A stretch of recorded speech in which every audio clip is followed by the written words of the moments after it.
When Mabel was 8, her family suffered a lot. Her parents didn't have enough money for food in Uganda.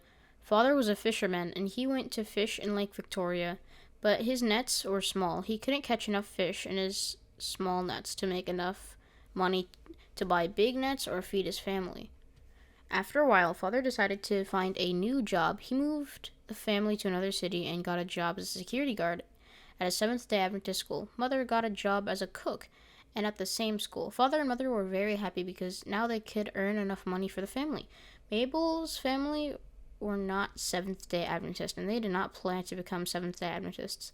Father and mother told the school principal that even though they worked at an Adventist school, they did not want to become Adventists. They worked at the school for 3 years. During the time, they learned a lot about the Bible. Then father and mother had misunderstanding with the school principal. They decided to quit their jobs in protests. Almost immediately, the family began to suffer again. Mabel's parents couldn't find new jobs, and they didn't have enough money for food. Father and mother decided to move to yet another city to look for work. Life was very difficult in the new city, Kampala, which is the capital of Uganda.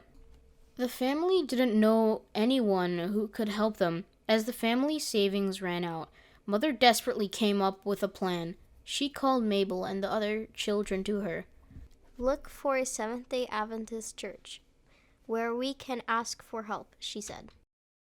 Mabel and her brothers and sisters began walking up and down the streets of the city looking for Adventist church. It was hard work. Their legs got tired, but they kept looking. Finally, Mabel saw a sign that read Seventh-day Adventist Church. She told mother and they went together to the church. They found church members cleaning church for Sabbath. It was Friday. The church members smiled widely when they saw mother with Mabel and the other small children. "Come back tomorrow and worship with us," one said. On Sabbath, Mabel and her family returned to church. Church members were waiting for them with wide smiles at lunchtime. Mabel and her family were invited for a meal at the church. When the time came for them to leave, some woman packed food for them to take home. Mother was so happy. "We know God helps us find the church because of kindness and care that we have received here," she said. The next Sabbath, Mabel and her family returned to the church. After a year, Mabel was taking part in Sabbath school programs and even preaching. Later, she joined the Pathfinder Club. Her love for Jesus grew. Then she decided to give her heart to Jesus and be baptized. 2 of her siblings were also baptized. Today, Mabel is 17 years old and serves as a deaconess in her church. She loves talking about Jesus, and her favorite Bible passage is Jesus' commandments to his disciples. "Go therefore and make disciples of all nations, baptizing them in the name of the Father and the Son and the Holy Spirit, teaching them to observe all things that I have commanded you. And lo, I am with you, even at the end of the age."